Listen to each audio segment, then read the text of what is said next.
Las Vegas, the Grand Crown Casino, July 23, 2018, 2:47 a.m.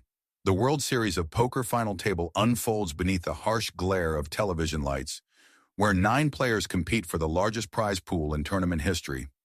Millions watch on screens around the world as chips worth more than luxury homes change hands with each deal of the cards.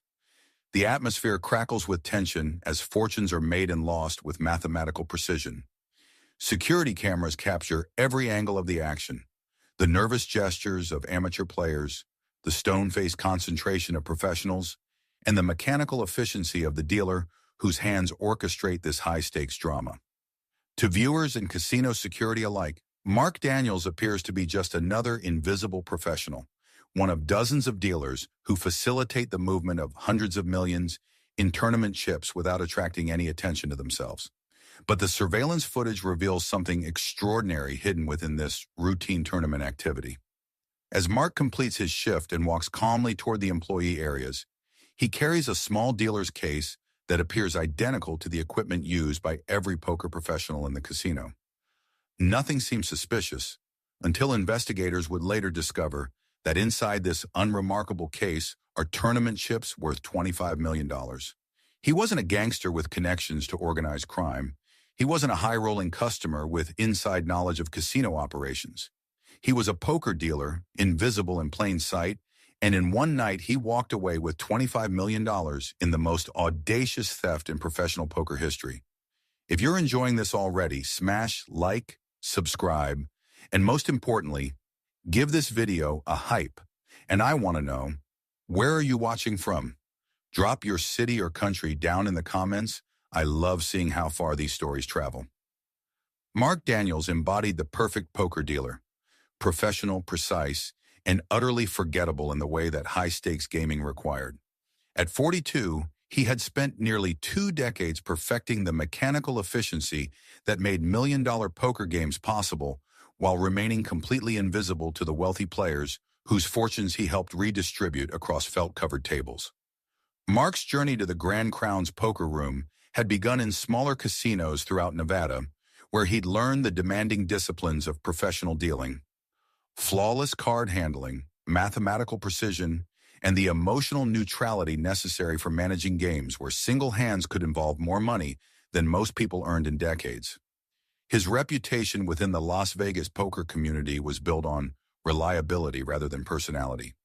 Mark was the dealer who never made mistakes, never got involved in disputes, and never showed any reaction to the enormous sums that passed through his hands during each shift.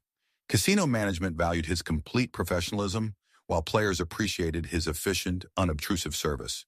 The Grand Crown had recruited Mark in 2014 based on recommendations from previous employers who described him as the ideal dealer for high-stakes games.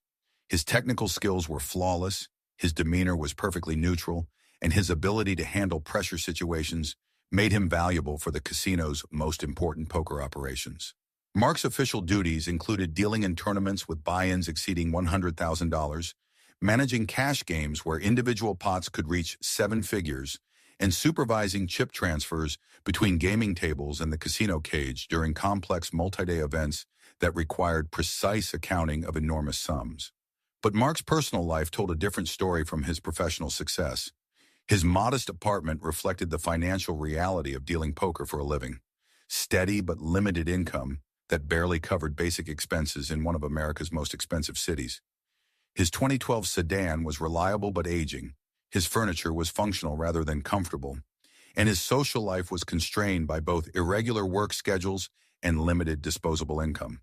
The psychological impact of handling millions in chips daily while struggling with personal finances created a cognitive dissonance that Mark had learned to suppress through professional discipline and emotional detachment. But beneath his calm exterior, resentment had been building over nearly 20 years of watching wealthy players casually waste more money than he would earn in multiple lifetimes. The transformation from model employee to potential criminal began when Mark's financial pressures intensified beyond his ability to manage through legitimate income. His wife's diagnosis with aggressive breast cancer in 2016 had generated medical expenses that exceeded their insurance coverage, creating debt obligations that consumed every dollar of discretionary income while continuing to grow despite his efforts to maintain payment schedules. The irony wasn't lost on Mark that he spent 40 hours weekly facilitating gambling activities where individual players might win or lose more in single sessions than his family's entire medical debt. The casual attitude that wealthy players displayed toward enormous sums created a psychological environment where Mark began to view those same sums as potential solutions to problems that legitimate income could never address. His intimate knowledge of poker room operations had provided him with detailed understanding of chip handling procedures, tournament logistics, and the specific vulnerabilities that existed during complex events when normal security protocols might be overwhelmed by operational complexity. By 2017, Mark possessed both the technical knowledge and personal motivation necessary for sophisticated criminal planning.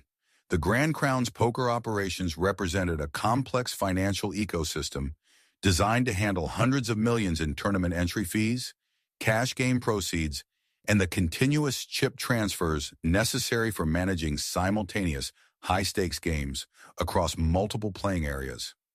The system's security depended heavily on trust relationships between dealers, supervisors, and cage personnel, who had proven their reliability through years of flawless performance.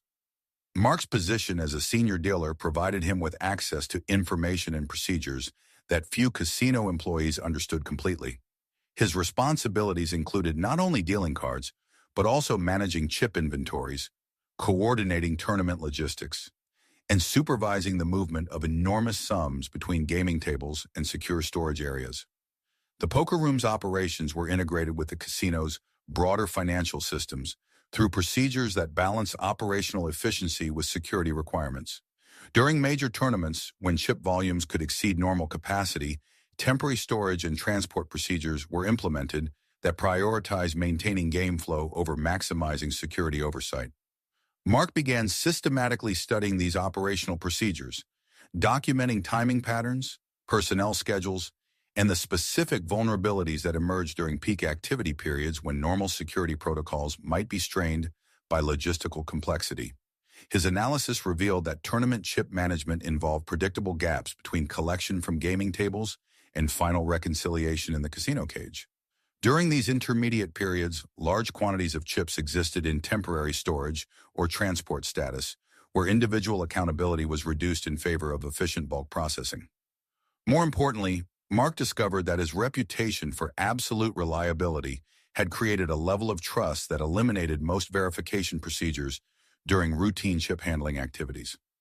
Supervisors rarely questioned his activities or double-checked his accounting because his 20-year track record had established him as someone whose integrity was beyond suspicion. The critical insight came when Mark realized that tournament chips, unlike regular casino chips, followed different tracking procedures that created additional vulnerabilities during the complex logistics of major poker events. Tournament chips were often managed in bulk rather than individually tracked, creating opportunities for systematic theft that might remain undetected until comprehensive reconciliation procedures revealed discrepancies. His technical analysis of chip handling revealed that dealer cases, the small, standardized containers used for transporting chips between tables and storage areas, were rarely inspected or weighed during routine transfers. The cases appeared identical to casual observation, and their contents were assumed to match accompanying documentation without independent verification. Mark's position provided perfect justification for carrying chip cases through secure areas, and his professional reputation meant that his activities would never be questioned unless obvious anomalies triggered investigation. The combination of access, trust, and operational knowledge created conditions where sophisticated theft might be possible for someone with appropriate planning and execution capabilities. By early 2018, Mark had identified comprehensive opportunities for large-scale chip theft that could exploit every vulnerability in the poker room's trust-based security systems. His criminal education had been conducted under the cover of exemplary professional performance that concealed his transformation from model employee to potential master criminal. Mark's criminal transformation didn't happen overnight. It began with small observations and gradual shifts in perspective that accumulated over months of increasing financial pressure and professional disillusionment. His wife Sarah's cancer diagnosis had initially brought them closer together, But the mounting medical bills and insurance battles created stress that affected every aspect of their relationship. The turning point came during a particularly brutal shift in March 2018, when Mark watched a tech billionaire lose $4 million in a single hand of poker while laughing about it with friends. That same week, Mark had received another collections notice for Sarah's chemotherapy treatments, threatening legal action if payment wasn't received within 30 days. The psychological disconnect between his daily reality and the casual wealth he facilitated began eating away at Mark's professional detachment. He started paying closer attention to the amounts involved in high-stakes games, calculating how many of his family's problems could be solved by what individual players considered routine losses. Mark's resentment crystallized during a conversation with a pharmaceutical executive who was celebrating FDA approval of a new cancer drug by gambling away more money in an evening than most cancer patients' families would see in a lifetime. The executive's casual mention that the drug would cost over $10,000 per month triggered something fundamental in Mark's worldview. His research into his wife's treatment options revealed that newer, more effective therapies were available, but not covered by their insurance plan. The total cost for cutting-edge treatment would approach $200,000, an impossible sum on a dealer's salary, but less than what he watched individual players win or lose during busy tournament nights. The ethical framework that had guided Mark's 20-year career began crumbling under the weight of personal desperation and daily exposure to extraordinary wealth. He started viewing the massive chip movements he facilitated not as legitimate business transactions, but as arbitrary redistributions of resources that could just as easily flow in different directions. Mark's criminal education began with careful observation of security procedures that he had previously taken for granted. His new perspective revealed vulnerabilities and assumptions that had been invisible during his years as a faithful employee. He began documenting these observations with the systematic approach that had made him an excellent dealer. His analysis revealed that casino security was primarily designed to prevent external threats and customer fraud rather than systematic internal theft by trusted employees. The assumption that dealers would never steal was so fundamental that most security measures didn't account for sophisticated internal threats with intimate knowledge of operations. Mark's preparation for the poker chip heist required months of sophisticated planning that extended far beyond his legitimate knowledge of casino operations into systematic development of criminal capabilities, logistical resources, and psychological conditioning necessary for betraying 20 years of professional trust relationships. The first phase involved comprehensive intelligence gathering about tournament chip management procedures that went beyond his official responsibilities as a dealer. Mark began documenting the specific processes used for bulk chip handling during major events, including storage locations, transport timing, and reconciliation schedules that could affect when theft might be discovered. His approach to criminal intelligence was methodical and professional, involving careful observation disguised as routine professional interest in operational efficiency and security procedures. Mark's reputation for conscientious attention to detail made his inquiries appear routine rather than suspicious. The technical component required Mark to develop methods for accessing and concealing large quantities of tournament chips without triggering automatic detection systems or creating obvious evidence of theft. His solution involved acquiring and modifying equipment that would provide hidden storage capacity while maintaining normal appearance during casual inspection. Mark's acquisition of a duplicate dealer's case was accomplished through legitimate channels that didn't attract attention to his activities. The case appeared identical to standard equipment, but contained modifications that created substantial hidden storage compartments while maintaining normal external appearance and handling characteristics. The modification process required weeks of careful work in his apartment garage, using tools and materials acquired gradually through home improvement stores and online suppliers. Mark's attention to detail ensured that the alterations would be undetectable during routine handling while providing sufficient capacity for millions in tournament chips. His testing of the modified case was conducted during routine work activities when his handling of chip transport equipment would appear normal and unremarkable. The hidden compartments functioned perfectly while remaining undetectable during standard operational procedures, confirming that his technical preparation would support actual criminal operations. The weight distribution of the modified case required careful engineering to ensure that it would handle normally when loaded with chips, preventing detection through casual physical examination by supervisors or security personnel. Mark conducted extensive testing with various chip loads to perfect the balance and functionality. The logistical preparation involved establishing resources for converting stolen tournament chips into usable assets through methods that would minimize detection by law enforcement agencies and casino security systems. Tournament chips were designed to be difficult to exchange outside authorized casino facilities, requiring specialized disposal methods that involve significant criminal expertise. Mark's research into chip conversion revealed the existence of underground networks that specialized in laundering gambling proceeds through complex international transactions that could provide anonymity while converting stolen chips to cash at substantial discounts to face value. These networks represented sophisticated criminal operations with global reach.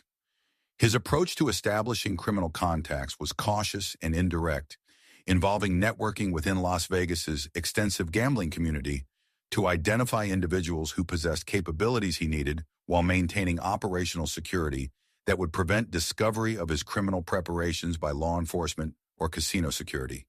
The breakthrough came when Mark identified Tony Ricci, a former casino employee with connections to money laundering operations that serviced high-stakes gamblers who needed to move large sums without attracting regulatory attention.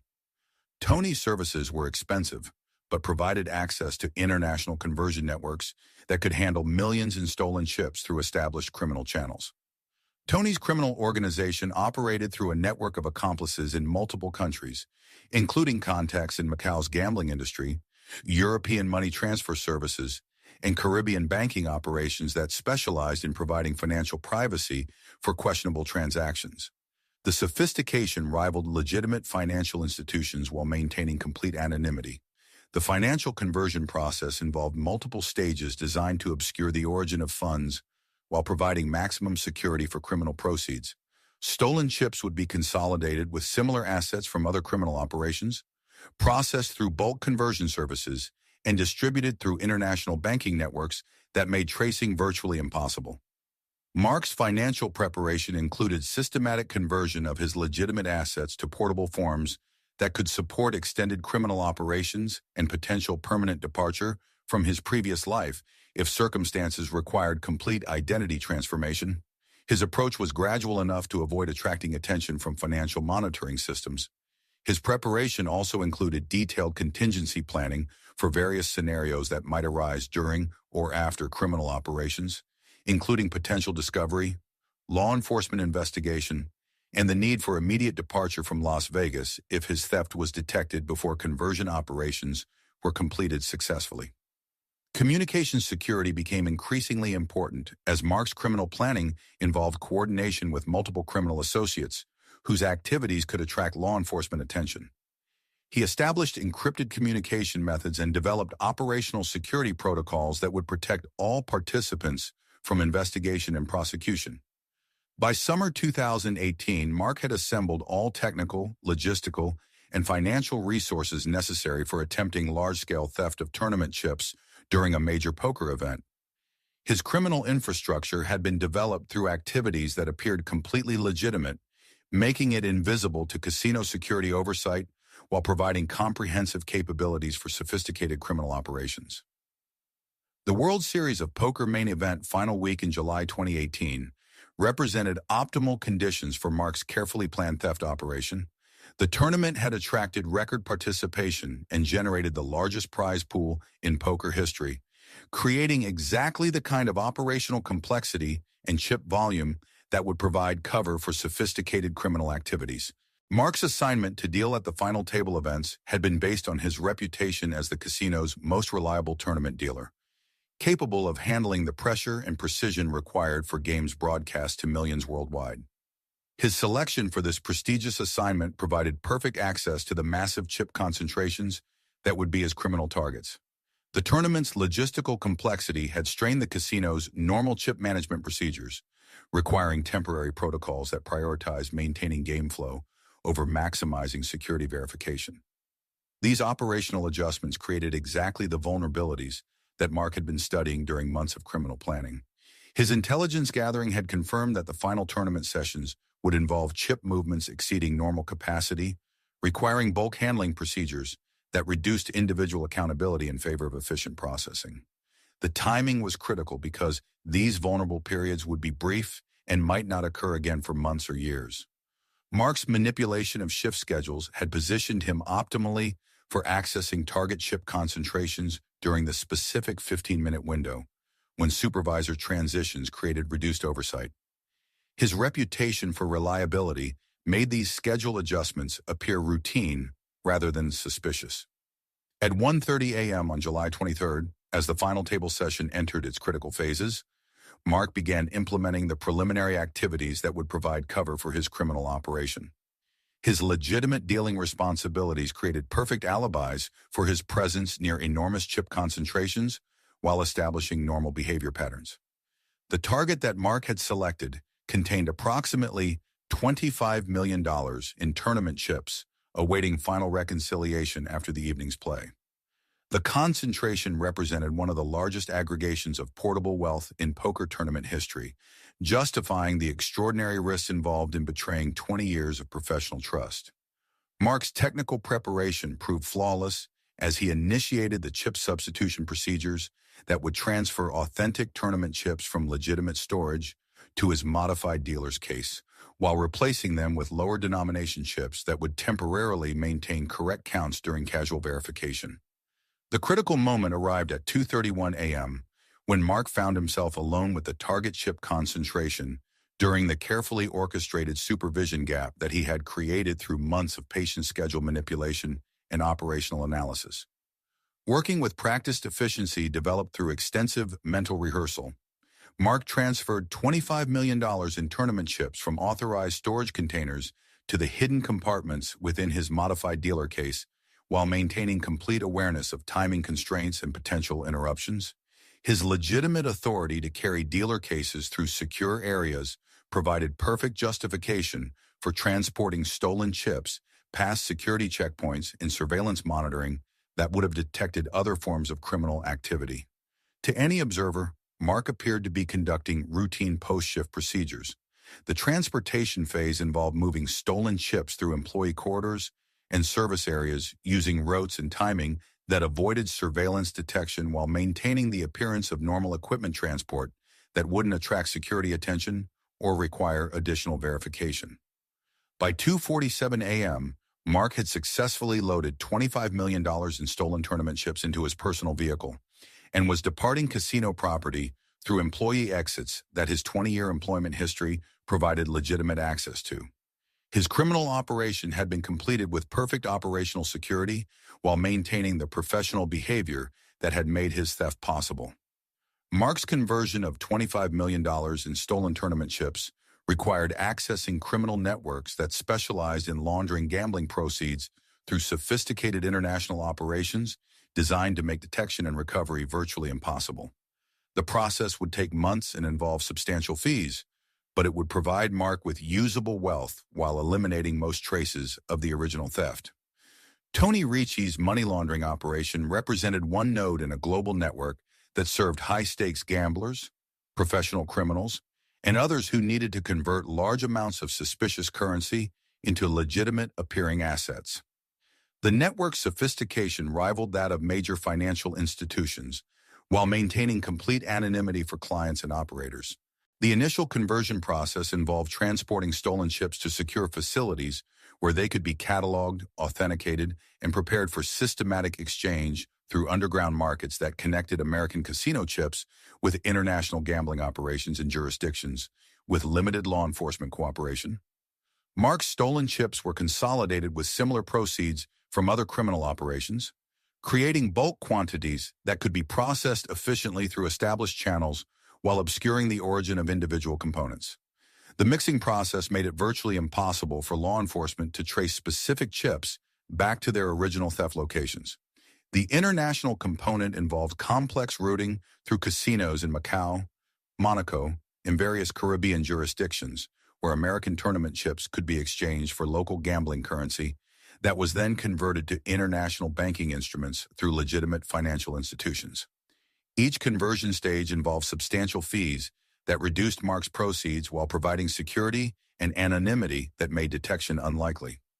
The total cost of laundering $25 million in stolen chips approached $8 million, but the remaining $17 million provided Mark with wealth that exceeded his legitimate lifetime earnings. The conversion timeline extended over 18 months, with funds released in increments that avoided creating suspicious transaction patterns while providing Mark with steady income that appeared to derive from successful gambling rather than criminal activities. The gradual release also minimized exposure if law enforcement discovered any component of the laundering network. Mark's new financial status required careful management to avoid attracting attention through lifestyle changes that would be inconsistent with his legitimate income as a casino dealer. His approach involved gradual improvements in living standard while maintaining employment and behavioral patterns that provided cover for his hidden wealth.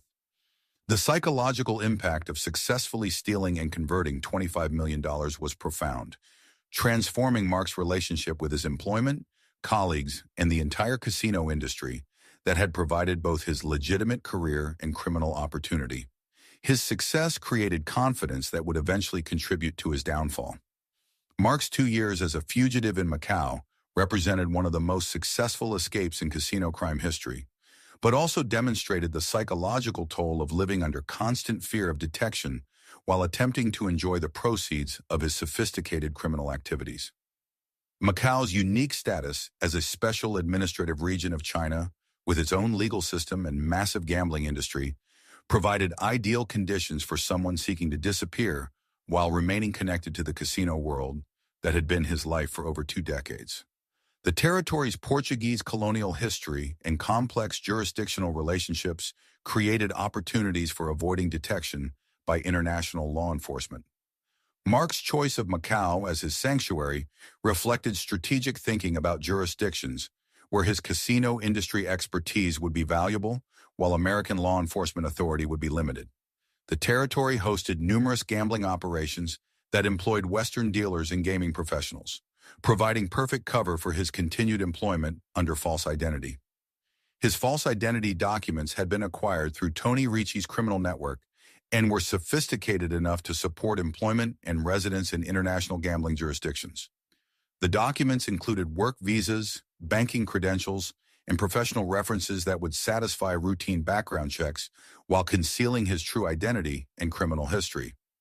Mark's initial months in Macau were spent establishing legitimate employment at one of the territory's major casino resorts, using his decades of dealing experience to quickly integrate into the local gaming community. His skills were immediately recognized and valued, providing both income and social cover for his fugitive status. The psychological adaptation to life as a fugitive proved more challenging than Mark had anticipated. Despite his financial success and professional recognition, the constant awareness that discovery could occur at any moment created persistent stress that affected his health and relationships with new colleagues and associates. Mark's lifestyle in Macau was deliberately modest despite his access to millions in converted criminal proceeds. Excessive spending or obvious wealth would attract attention from both local authorities and the criminal networks that had processed his stolen chips. His approach involved gradual improvement in living standards while maintaining the appearance of a successful but not extraordinary casino professional. The social isolation was profound, as Mark couldn't form genuine relationships while maintaining false identity and concealing his criminal past. Every interaction required careful management to prevent inadvertent disclosure of information that might trigger investigation or create investigative leads for law enforcement agencies. His communication with family members in the United States was limited and conducted through encrypted channels that provided security while preventing law enforcement from tracing his location. The separation from his wife Sarah, who was continuing her cancer treatment, created emotional stress that compounded the challenges of fugitive life. Mark's professional success in Macau's gambling industry provided ironic satisfaction, as he discovered that his criminal activities had actually enhanced his dealing skills through improved understanding of high-stakes psychology and risk assessment. His reputation among Macau's gaming professionals grew steadily throughout his exile period. The territory's complex relationship with international law enforcement created a false sense of security that would ultimately contribute to Mark's downfall. While extradition procedures were complicated, they weren't impossible, and American authorities were systematically building legal frameworks for pursuing fugitives in gambling jurisdictions worldwide. Mark's biggest mistake was maintaining some connection to his previous identity rather than completely abandoning all traces of Mark Daniels. His emotional attachment to his former life and family created vulnerabilities that sophisticated law enforcement techniques could eventually exploit despite his careful operational security. The discovery that $25 million in tournament chips had vanished from the Grand Crown's poker operations triggered immediate escalation to federal law enforcement and launched one of the most intensive investigations in professional gambling history. The FBI recognized that such sophisticated theft required insider knowledge and extensive criminal planning. The investigation began when routine reconciliation procedures revealed discrepancies that couldn't be explained through normal operational variations or accounting errors. The missing chips represented one of the largest single thefts in Nevada gaming history, threatening the reputation of both the specific casino and the broader tournament poker industry. FBI agents specializing in gaming crimes arrived within hours and immediately began comprehensive analysis of tournament operations, chip handling procedures, and employee backgrounds that might reveal how massive internal theft could occur without triggering immediate detection by sophisticated security systems. The investigation's initial focus involved examining all personnel with access to tournament chip storage and transport systems, including dealers, supervisors, cage employees, and security staff who had responsibility for protecting valuable assets during vulnerable operational periods. Mark's 20-year employment record and perfect professional reputation initially placed him among the least likely suspects, but systematic analysis of chip handling procedures eventually revealed that dealers possessed unique access and knowledge that could support sophisticated theft operations. The breakthrough came when investigators discovered surveillance footage showing subtle anomalies in Mark's chip handling during the critical period when the theft must have occurred. Computer analysis revealed timing discrepancies and movement patterns that were inconsistent with normal dealer procedures. Financial investigation teams began comprehensive analysis of Mark's banking records, spending patterns, and lifestyle changes that might indicate hidden income sources inconsistent with his legitimate dealer salary. The investigation revealed gradual improvements in his financial status that couldn't be explained through documented income. The discovery of Mark's connection to Tony Ricci's money laundering network provided crucial evidence linking him to criminal organizations capable of converting stolen tournament chips into usable assets. Surveillance of these networks revealed the complex international operations used for processing stolen gambling proceeds. Computer forensic analysis of Mark's electronic communications revealed encrypted conversations with criminal associates and evidence of research into chip laundering techniques that demonstrated advanced planning and criminal intent extending over months before the actual theft. The investigation expanded to include multiple federal agencies and international cooperation as the scope of Mark's criminal network and the sophistication of his money laundering operations became apparent. Resources were deployed for pursuing criminal associates and recovering converted assets through international legal procedures. As federal investigators closed in on Mark Daniels, the evidence against him became overwhelming through a combination of surveillance analysis, financial investigation, and the cooperation of criminal associates who provided testimony in exchange for reduced sentences. His 20-year career as a trusted dealer was about to end in criminal prosecution. The critical evidence came when investigators located the storage unit that Mark had used for concealing equipment and remaining chips that hadn't yet been processed through the laundering network. The discovery provided physical proof of his criminal activities while revealing the sophistication of his theft operations. Inside the storage facility, agents found modified dealer equipment, documentation of chip conversion procedures, and approximately $3 million in tournament chips that were awaiting processing through Tony Ricci's international network. The evidence demonstrated systematic criminal planning extending over months of preparation. Mark's financial records revealed the gradual conversion of stolen chips through complex international transactions that had provided him with substantial hidden income while maintaining the appearance of legitimate gambling success. The money trail confirmed his connection to sophisticated criminal networks. Surveillance footage analysis revealed the precise methods Mark had used for substituting authentic tournament chips with lower denominations during the critical period when supervision was minimal. Computer enhancement of security recordings provided frame-by-frame evidence of his theft procedures. The investigation of Mark's criminal associates revealed the full scope of the money laundering network that had processed his stolen chips, leading to additional arrests and the seizure of assets throughout the international financial system. The network's exposure disrupted criminal operations, extending far beyond Mark's individual theft. Mark's realization that federal investigation was closing in triggered his decision to flee Las Vegas and attempt to disappear using false identity documents and remaining converted assets.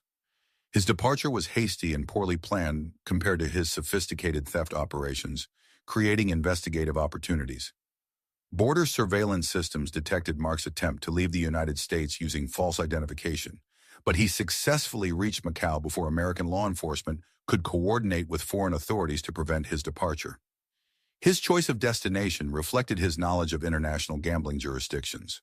Mark's life as a fugitive in Macau involved attempting to blend into the territory's extensive gambling community while avoiding detection by law enforcement agencies that were coordinating international efforts to locate and apprehend him. His casino industry knowledge provided some advantages, but couldn't overcome systematic investigation. The breakthrough in his capture came when Mark made the fatal mistake of using his authentic passport for a routine transaction, triggering automatic alerts that had been established by international law enforcement cooperation. His 2 years as a successful fugitive ended with immediate arrest and extradition procedures. Mark Daniels' trial for the theft of $25 million in tournament chips became a landmark case in gaming crime prosecution, attracting national attention and establishing precedents for how federal courts would handle sophisticated internal theft cases involving professional gambling operations. The prosecution's case was built on overwhelming evidence, including surveillance footage, financial records, physical evidence from the storage facility, and testimony from criminal associates who detailed the money laundering network used for converting stolen chips. The evidence demonstrated systematic planning and criminal sophistication that exceeded typical employee theft. Mark's defense team attempted to portray him as a victim of circumstance driven to desperate actions by medical debt and the psychological pressure of handling enormous sums while struggling financially. They argued that the casino industry's employment practices created conditions that contributed to criminal behavior by trusted employees. The defense strategy involved emphasizing Mark's 20-year career of exemplary service and suggesting that his criminal actions were aberrant behavior caused by external pressures rather than fundamental character flaws. They sought to generate sympathy while minimizing the severity of his calculated betrayal of professional trust. Prosecution testimony included expert witnesses who explained the sophisticated techniques Mark had used for systematic theft and money laundering, demonstrating criminal capabilities that required extensive planning and coordination with professional criminal networks rather than spontaneous desperate actions. The trial revealed details of the international money laundering network that had processed Mark's stolen chips, exposing criminal operations that extended throughout global gambling jurisdictions and involved dozens of individuals in complex financial crimes. Mark's cooperation with these networks demonstrated criminal sophistication. Victim impact testimony included casino executives who described the reputational damage caused by Mark's theft and the industry-wide security improvements that had been implemented to prevent similar crimes. The testimony emphasized how Mark's actions had affected legitimate gambling operations throughout Nevada. The prosecution's closing arguments emphasized that Mark's theft represented a systematic betrayal of professional trust that threatened the integrity of the entire gaming industry. They argued that severe punishment was necessary to deter other employees from similar criminal actions and to maintain public confidence in gaming operations. Defense closing arguments focused on Mark's personal circumstances and the mitigating factors that had contributed to his criminal behavior. They requested leniency based on his previous exemplary career and the role that external pressures had played in his transformation from trusted employee to sophisticated criminal. The jury's deliberation lasted 3 days before returning guilty verdicts on all counts, including theft, money laundering, and conspiracy charges. The evidence of systematic planning and criminal sophistication had overcome defense arguments about mitigating circumstances and character references. Mark Daniels' sentencing hearing provided the final chapter in one of the most sophisticated casino theft cases in American legal history, with federal prosecutors seeking maximum penalties, while defense attorneys argued for mercy based on his personal circumstances and previously exemplary career. The federal judge's sentencing decision reflected the serious nature of Mark's crimes and their impact on the gaming industry's reputation and security. The systematic nature of his theft and his cooperation with international criminal networks were identified as aggravating factors that justified severe punishment. Mark was sentenced to 25 years in federal prison, with requirements to serve at least 21 years before becoming eligible for parole. The sentence reflected both the scale of his theft and the sophisticated criminal planning that had made his crimes possible. Additional penalties included restitution requirements for the full $25 million in stolen chips, though investigators acknowledged that recovery of converted assets would be difficult given the sophisticated money laundering network that had processed the proceeds. Civil forfeiture procedures targeted remaining recoverable assets. The sentencing also included provisions for continued cooperation with ongoing investigations into the international money laundering network that had processed Mark's stolen chips. His testimony would be essential for prosecuting other members of the criminal organization and recovering additional assets. Mark's criminal associates, including Tony Ricci, received substantial sentences for their roles in the money laundering conspiracy, effectively dismantling the network that had made conversion of stolen gambling proceeds possible. The prosecution sent strong deterrent messages to other criminal organizations. The gaming industry implemented comprehensive security reforms following Mark's conviction, including enhanced employee monitoring, improved chip tracking systems, and stricter verification procedures for tournament operations. The changes eliminated many of the vulnerabilities that Mark had exploited. Mark's case became a cautionary tale used in casino employee training programs throughout Nevada and other gaming jurisdictions, demonstrating how trusted employees could exploit institutional vulnerabilities while emphasizing the consequences of betraying professional responsibilities. The psychological impact on Mark's family was severe, with his wife and children facing social stigma and financial hardship despite being victims of his criminal actions, rather than willing participants. The broader consequences of his crimes extended far beyond his personal circumstances.